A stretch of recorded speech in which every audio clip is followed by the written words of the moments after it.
এই সাইকো কিলার থেকে নিজের বোনকে এই ছোট বাচ্চাটি কিভাবে বাঁচাবে।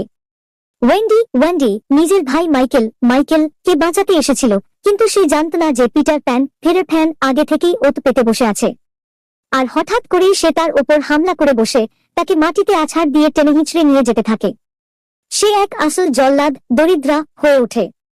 সে ওয়েন্ডিকে খুব নির্মমভাবে আঘাত করে আর চরম সীমায় পৌঁছায় যখন সে তার দুটো আঙুলও কামড়ে কেটে ফেলে। ওয়েন্ডি পুরো রক্তাক্ত হয়ে পড়েছে, তার গলায় কাঁচের একটা টুকরো ঢুকে গেছে, তাও সে হিম্মত হারায় না। সে তার পুরো শক্তি দিয়ে লড়াই করে, কিন্তু পিটার তার উপর ভারী হয়ে পড়ে। সে তার গলা টিপে ধরে ওয়েন্ডির দম আটকে আসছিল। মনে হচ্ছিল আজ সব শেষ। কিন্তু তখনই যাকে বাঁচাতে সে নিজের জীবন বাজি রেখেছিল, সেই ছোট মাইকেল পেছন থেকে আসে এবং নিজের ছোট ছোট হাত দিয়ে সেই জল্লাদের ওপর একের পর এক অনেক আঘাত করে। পিটার নিচে পড়ে যায়। ওয়েন্ডি নিজের ভাইকে জড়িয়ে ধরে এবং পিটার প্যানকে বলে, তুমি একাই যাও নেভারল্যান্ড। কিন্তু গল্প এখানেই শেষ নয়।